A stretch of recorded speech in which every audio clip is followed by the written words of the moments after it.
मनुष्य के विचारों में अद्भुत महाशक्ति है। मनुष्य के विचारों की माया कैसे काम करती है, इसका एक अद्भुत रहस्य जो कि सदियों से चला आ रहा है। इस रहस्य को जानने के बाद आपका मन और बुद्धि दोनों ही स्थिर हो जाएंगे। तो चलिए इस रहस्य को हम कहानियों के माध्यम से जानें। पहली कहानी, राजकुमार का परीक्षण। बुद्ध के पास एक राजकुमार दीक्षित हो गया।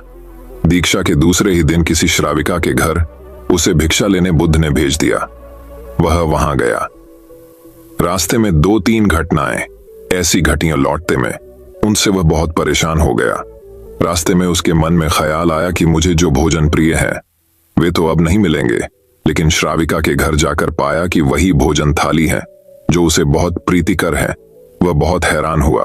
फिर सोचा, संयोग होगा, जो मुझे पसंद है वही आज बना होगा। वह भोजन करता है। तभी उसे ख्याल आया कि रोज तो भोजन के बाद मैं विश्राम करता था 2 घड़ी, आज तो फिर धूप में वापस लौटना है। लेकिन तभी उस श्राविका ने कहा कि भिक्षु बद्धी अनुकंपा होगी अगर भोजन के बाद 2 घड़ी विश्राम करो। बहुत हैरान हुआ। जब वह सोचता था यह, तभी उसने यह कहा था। फिर भी सोचा, संयोग की ही बात होगी कि मेरे मन भी बात आई और उसके मन में भी सहज बात आई कि भोजन के बाद भिक्षु विश्राम कर ले। चटाई बिछा दी गई। वह लेट गया। लेटते ही उसे ख्याल आया कि आज न तो अपना कोई साया है, न कोई छप्पर है अपना, न अपना कोई बिछौना है। अब तो आकाश छप्पर है, जमीन बिछौना है। यह सोचता था। वह श्राविका लौटती थी। उसने पीछे से कहा, भंते ऐसा क्यों सोचते हैं? न तो किसी की शैया है, न किसी का साया है। अब संयोग मानना कठिन था। अब तो बात स्पष्ट थी। वह उठकर बैठ गया और उसने कहा कि मैं बड़ी हैरानी में हूं। क्या मेरे विचार तुम तक पहुंच जाते हैं? क्या मेरा अंतःकरण तुम पढ़ लेती हो? उस श्राविका ने कहा, निश्चित ही। पहले तो सबसे पहले स्वयं के विचारों का निरीक्षण शुरू किया था। अब तो हालत उलटी हो गई। स्वयं के विचार तो निरीक्षण करते करते क्षीण हो गए और विलीन हो गए। मन हो गया निर्विचार। अब तो जो निकट होता है उसके विचार भी निरीक्षण में आ जाते हैं। वह भिक्षु घबराकर खैड़ीडिया हो गया और उसने कहा कि मुझे आज्ञा दें, मैं जाऊं। उसके हाथ पैर कांपने लगे। उस श्राविका ने कहा, इतने घबराते क्यों हैं? इसमें घबराने की क्या बात है? लेकिन भिक्षु फिर रुका नहीं। वह वापस लौटा। उसने बुद्ध से कहा, क्षमा करें, उस द्वार पर दोबारा भिक्षा मांगने मैं न जा सकूंगा। बुद्ध ने कहा, कुछ गलती हुई, वहां कोई भूल हुई। उस भिक्षु ने कहा, न तो भूल हुई न कोई गलती, बहुत आदर सम्मान, और जो भोजन मुझे प्रिय था वह मिला।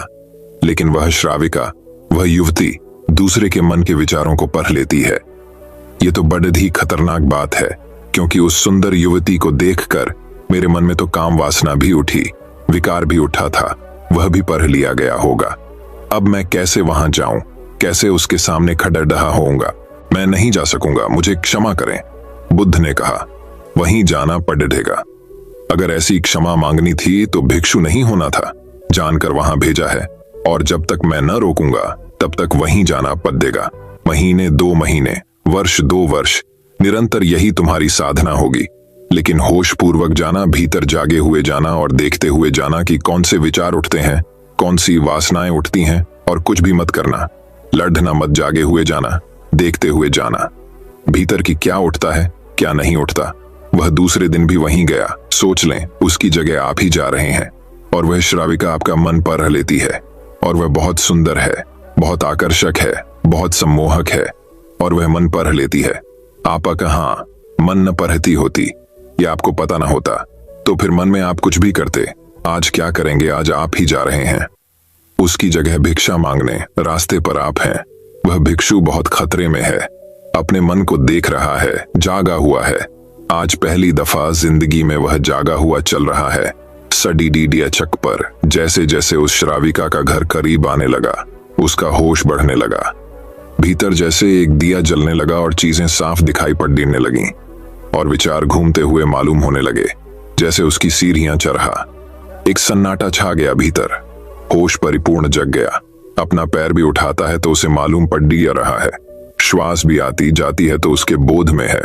जरा सा भी कंपन विचार का भीतर होता है। लहर उठती है कोई वासना की, वह उसको दिखाई पड़ रही है। वह घर के भीतर प्रविष्ट हुआ। मन में और भी गहरा शांत हो गया। वह बिल्कुल जागा हुआ है, जैसे किसी घर में दिया जल रहा हो और एक एक चीज कोना कोना प्रकाशित हो रहा हो।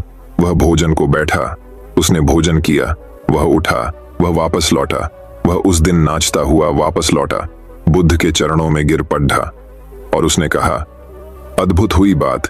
जैसे जैसे मैं उसके निकट पहुंचा और जैसे जैसे मैं जागा हुआ हो गया, वैसे वैसे मैंने पाया कि विचार तो विलीन हो गए, कामनाएं तो क्षीण हो गईं, और मैं जब उसके घर में गया तो मेरे भीतर पूर्ण सन्नाटा था। वहां कोई विचार नहीं था, कोई वासना नहीं थी, वहां कुछ भी नहीं था। मन बिल्कुल शांत और निर्मल दर्पण की भांति था। बुद्ध ने कहा, इसी बात के लिए वहां भेजा था, कल से वहां जाने की जरूरत नहीं। अब जीवन में इसी भांति जियो जैसे तुम्हारे विचार सारे लोग पढ़ रहे हों। अब जीवन में इसी भांति चलो जैसे जो भी तुम्हारे सामने है वह जानता है, तुम्हारे भीतर देख रहा है। इस भांति भीतर चलो और भीतर जागे रहो। जैसे जैसे जागरण बढ़ेगा वैसे वैसे विचार, वासनाएं क्षीण होती चली जाएंगी। जिस दिन जागरण पूर्ण होगा उस दिन तुम्हारे जीवन में कोई कालिमा, कोई कालेश रह जाने वाला नहीं है। उस दिन एक आत्मक्रांति हो जाती है। इस स्थिति के जागने को, इस चैतन्य के जागने को मैं कह रहा हूं विवेक का जागरण। तो दर्शकों, चलिए अब हमारे दूसरे कहानी की शुरुआत करते हैं। दूसरी कहानी, मौन का महत्व। एक व्यक्ति, कोई जिज्ञासु एक दिन आया। उसका नाम मौलुंक पुत्र था। एक बड़ा ब्राह्मण विद्वान 500 शिष्यों के साथ बुद्ध के पास आया था। निश्चित ही उसके पास बहुत सारे प्रश्न थे। एक बड़े विद्वान के पास ढेर सारे प्रश्न होते ही हैं, समस्याएं ही समस्याएं। बुद्ध ने उसके चेहरे की तरफ देखा और कहा, मौलुंक पुत्र, एक शर्त है। यदि तुम शर्त पूरी करो, केवल तभी मैं उत्तर दे सकता हूं। मैं तुम्हारे सिर में भनभनाते प्रश्नों को देख सकता हूं। 1 वर्ष तक प्रतीक्षा करो, ध्यान करो, मौन रह। जब तुम्हारे भीतर का शोरगुल समाप्त हो जाए, जब तुम्हारी भी की बातचीत रुक जाए, तब तुम कुछ भी पूछना और मैं उत्तर दूंगा। यह मैं वचन देता हूं। मौलुंक पुत्र कुछ चिंतित हुआ। 1 वर्ष केवल मौन रहना, और तब यह व्यक्ति उत्तर देगा, और कौन जाने कि वे उत्तर सही भी हैं या नहीं। तो हो सकता है 1 वर्ष बिल्कुल ही बेकार जाए, इसके उत्तर बिल्कुल व्यर्थ भी हो सकते हैं। क्या करना चाहिए, वह दुविधा में पड़ गया। वह थोड़ा झिझक भी रहा था। ऐसी शर्त मानने में इसमें खतरा था। और तभी बुद्ध का एक दूसरा शिष्य सारिपुत्र जोर से हंसने लगा। वह वहीं पास में ही बैठा था, एकदम खिलखिलाकर हंसने लगा। मौलुंक पुत्र और भी परेशान हो गया। उसने कहा, बात क्या है, तुम क्यों हंस रहे हो? सारिपुत्र ने कहा, इनकी मत सुनना, ये बहुत धोखेबाज हैं। इन्होंने मुझे भी धोखा दिया। जब मैं आया था, तुम्हारे तो केवल 500 शिष्य हैं, मेरे 5000 थे। मैं बड़ा ब्राह्मण था, देश में भी मेरी ख्याति थी। इन्होंने मुझे फुसला लिया। इन्होंने कहा, साल भर प्रतीक्षा करो, मौन रहो, ध्यान करो, और फिर पूछना और मैं उत्तर दूंगा। और साल भर बाद कोई प्रश्न ही नहीं बचा तो मैंने कभी कुछ पूछा ही नहीं, और इन्होंने कोई उत्तर दिया ही नहीं। यदि तुम पूछना चाहते हो तो अभी पूछ लो। मैं इसी चक्कर में पड़ गया, मुझे इसी तरह इन्होंने धोखा दिया। बुद्ध ने कहा, मैं अपने वचन पर पक्का रहूंगा। यदि तुम पूछते हो तो मैं उत्तर दूंगा, यदि तुम पूछो ही नहीं तो मैं क्या कर सकता हूं। 1 वर्ष बीता। मौलुंक पुत्र ध्यान में उतर गया और मौन होता गया। भीतर की बातचीत समाप्त हो गई। भीतर का कोलाहल रुक गया। वह बिल्कुल भूल गया कि कब 1 वर्ष बीत गया। कौन फिक्र करता है? जब प्रश्न ही न रहे तो कौन उत्तरों की फिक्र करता है? एक दिन अचानक बुद्ध ने पूछा, यह वर्ष का अंतिम दिन है। इसी दिन तुम 1 वर्ष पहले यहाँ आए थे, और मैंने तुम्हें वचन दिया था कि 1 वर्ष बाद तुम जो पूछोगे मैं उत्तर दूंगा। मैं उत्तर देने को तैयार हूं। अब तुम प्रश्न पूछो। मौलुंक पुत्र हंसने लगा और उसने कहा, आपने मुझे भी धोखा दिया। वह सारिपुत्र ठीक कहता था। अब कोई प्रश्न ही पूछने के लिए नहीं रहा, तो मैं क्या पूछूं? मेरे पास पूछने के लिए कुछ भी नहीं है। असल में यदि तुम सत्य नहीं हो तो समस्याएं होती हैं और प्रश्न होते हैं, फिर तुम्हारे झूठ से पैदा होते हैं। तुम्हारे स्वप्न, तुम्हारी नींद से वे पैदा होते हैं। जब तुम सत्य, प्रामाणिक, मौन, समग्र होता हो, वे तिरोहित हो जाते हैं। मेरी समझ ऐसी है कि मन की एक अवस्था है जहां केवल प्रश्न होते हैं, और मन की एक अवस्था है जहां केवल उत्तर होते हैं, और वे कभी साथ साथ नहीं होते। यदि तुम अभी भी पूछ रहे हो तो तुम उत्तर नहीं ग्रहण कर सकते। मैं उत्तर दे सकता हा, लेकिन तुम उसे ले नहीं सकते। यदि तुम्हारे भीतर प्रश्न उठने बंद हो गए हैं तो मुझे उत्तर देने की कोई जरूरत नहीं है। तुम्हें उत्तर मिल जाता है, किसी प्रश्न का उत्तर नहीं दिया जा सकता है। मन की एक ऐसी अवस्था उपलब्ध करनी होती है जहां कोई प्रश्न नहीं उठते, मन की प्रश्न रहित अवस्था ही एकमात्र उत्तर है। यही तो ध्यान की पूरी प्रक्रिया है। प्रश्नों को गिरा देना, भीतर चलती बातचीत को गिरा देना। जब भीतर की बातचीत रुक जाती है तो ऐसा असीम मौन छा जाता है। उस मौन में हर चीज का उत्तर मिल जाता है, हर चीज सुलझ जाती है। शाब्दिक रूप से नहीं, अस्तित्वगत रूप में सुलझ जाती है। कहीं कोई समस्या नहीं रह जाती है। तो दर्शकों, चलिए अब हमारे तीसरी कहानी की शुरुआत करते हैं। तीसरी कहानी। बुद्ध के शिष्यों में एक शिष्य था, अनाथ पढ़ता। वह धनी व्यक्ति था। उसका यह नाम इसलिए पड़ गया था कि वह रोज सुबह सुबह अपने घर के बाहर अच्छा अच्छा भोजन बनाकर बैठ जाता था। उसके पास जो आता था उसे वह खिलाता था। वह अनाथों के पिंड को भरता था, अर्थात सबका पेट भरता था। इसलिए उसका नाम अनाथ पढ़ता पड़ गया। वह अपने काम और नाम से प्रसिद्ध हो गया था। उसका यश दूर दूर तक फैल गया था। बुद्ध ने भी उसकी ख्याति सुन रखी थी। बुद्ध उन दिनों अपने हजारों सन्यासी भिक्षुओं के साथ वैशाली नगर में उपदेश दे रहे थे और लोगों को असीम शांति प्रदान कर रहे थे। अनाथ पढ़ता को मालूम पड़ा कि मेरे नगर के पास ही बुद्ध अपने अनेक शिष्यों के साथ आए हुए हैं। वह उनके दर्शन करने गया। वहां पहुंचने पर उसे बुद्ध के दर्शन हो गए।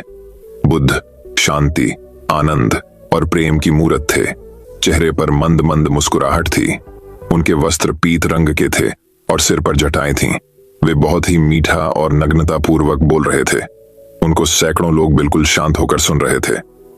बुद्ध की शांति और आनंद उनके हृदय में उतर रहा था। सत्संग समाप्त हुआ। अनाथ पढ़ता करीब आया, बुद्ध के चरणों में नमस्कार किया और कहा, मैं अनाथ पढ़ता हूं। कहो कैसे आए? मैं चाहता हूं कि आप मेरे नगर में पधारें।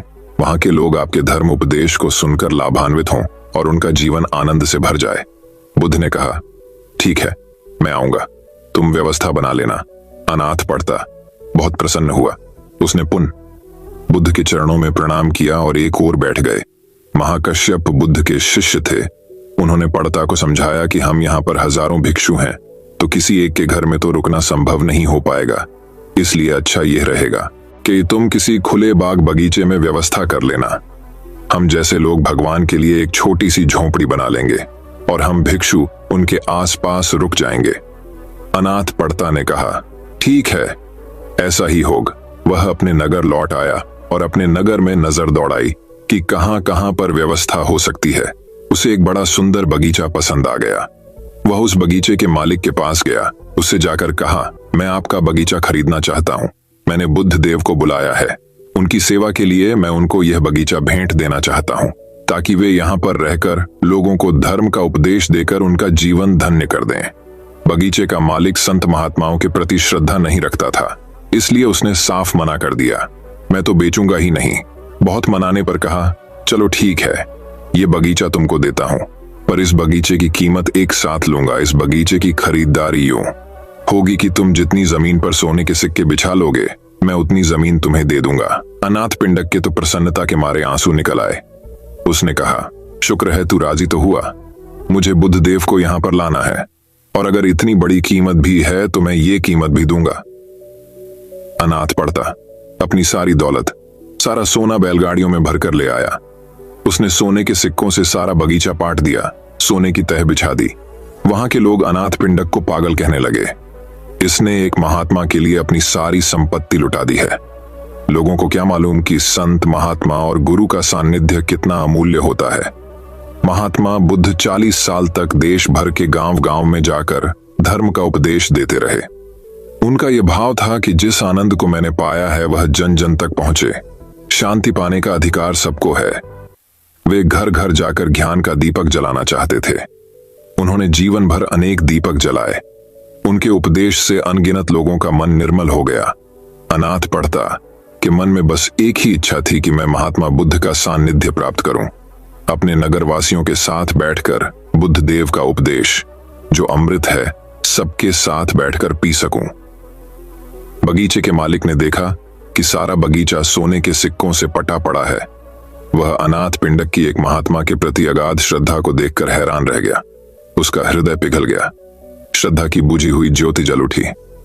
उसने मन में कहा, मैंने बहुत ही गलत किया है। उसने हाथ जोड़कर अनाथ पिंडक से कहा, आप इन सारे सोने के सिक्कों को उठा लीजिए। मुझे धन नहीं चाहिए। इस सारे बगीचे को आप मेरी ओर से उपहार समझ लें। अनाथ पिंडक ने कहा, अब तो वचन हो चुका है और अब मैं अपने वचन से नहीं गिरूंगा। अब तो तुम सारी स्वर्ण मुद्राएं उठा लो, मैं इस धन को स्वीकार नहीं करूंगा। ऐसा सुनकर बगीचे के मालिक ने अनाथ पड़ता के चरण पकड़कर कहा, आप मुझे माफ करें, मैंने आपके साथ जो व्यवहार किया है वह ठीक नहीं था। आज मैं पछता रहा हूं और मुझे स्वयं पर ग्लानि हो रही है। अनाथ पड़ता को उस पर दया आ गई। उसने उसको एक उपाय सुझाया कि महात्मा बुद्ध जब कुछ समय बाद धर्म उपदेश की वर्षा करके दूसरे गांव जाए तो तुम वहां पर जाकर उनकी और उनके सारे शिष्य के रहने की व्यवस्था करना। धन के लोभ से सत्संग का लोभ कहीं अधिक श्रेष्ठ होता है। तो दर्शकों, चलिए अब हमारे चौथे कहानी की शुरुआत करते हैं। चौथी कहानी सुख क्या है। एक दिन बहुत से भिक्षु बैठे बात कर रहे थे कि संसार में सबसे बड़ा सुख क्या है। अगर संसार में सुख ही था तो छोड़कर आए क्यों? जब संसार में दुख ही दुख रह जाए तभी तो कोई संन्यास्त होता है। जब यह समझ में आ जाए कि यहाँ कुछ भी नहीं है, खाली पानी के बबूल हैं, आकाश में बने इंद्रधनुष्य हैं, आकाश कुसुम है, यहाँ कुछ भी नहीं है, तभी तो कोई सन्यासी होता है। सन्यास का अर्थ ही है संसार व्यर्थ हो गया है। जानकर अनुभव से, अपने ही साक्षात्कार से ये भिक्षु ऐसे ही भागकर चले आए होंगे। किसी की पत्नी मर गई होगी, सन्यासी हो गया, किसी का दिवाला निकल गया तो सन्यासी हो गया। अब तुम देखना बहुत से लोग सन्यासी होंगे, फिर कुछ और बचता भी नहीं। तब बुद्ध भगवान अचानक आ गए। पीछे खड़े होकर उन्होंने भिक्षुओं की बातें सुनी, चौंके, फिर कहा, भिक्षुओं, भिक्षु होकर भी ये सब तुम क्या कह रहे हो? ये सारा संसार दुहक में है, इसमें तुम बता रहे हो। कोई कह रहा है राज्य सुख, कोई कहता है काम सुख दुहक में है, इसमें तुम बता रहे हो। कोई कह रहा भोजन सुख, स्वाद सुख। यह सब तुम जो कह रहे हो क्या कह रहे हो? यह सुनकर मुझे आश्चर्य होता है। अगर इस सब में सुख है तो तुम यहां आ क्यों गए? सुख भी आभास है। बुद्ध ने कहा, दुख सत्य है और सुख नहीं है, ऐसा नहीं, पर संसार में नहीं है। संसार का अर्थ ही है जहां सुख दिखाई पड़ता है और है नहीं, जहां आभास होता है, प्रतीति होती है, इशारे मिलते हैं कि है, लेकिन जैसे जैसे पास जाओ पता चलता है नहीं है। फिर सुख कहां है? बुद्ध ने कहा, बुद्ध में सुख है। तुम्हारे भीतर बुद्ध का जन्म हो जाए तो सुख है।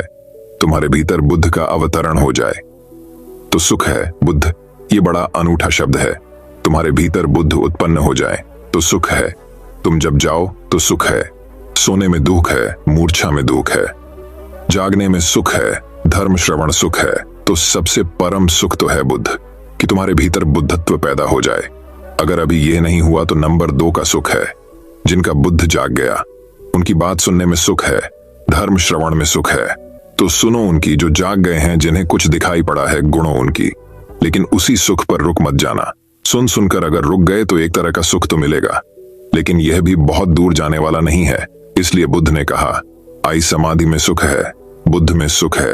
ये तो परम व्याख्या हुई सुख की। फिर यह भी तो हुआ नहीं है, तो उनके वचन सुनो, उनके पास उठो, बैठो, जिनके भीतर ये क्रांति घटी है, जिनके भीतर ये सूरज निकला है, जिनका प्रभात हो गया है, जहां सूर्योदय हुआ है, उनके पास रमो, इसमें सुख है। मगर इसमें ही रुक मत जाना। ध्यान रखना कि जो उनको हुआ है वह तुम्हें भी करना है। उस करने के उपाय का नाम समाधि है। सुनो बुद्धों को और चेष्टा करो बुद्धों जैसे बनने की।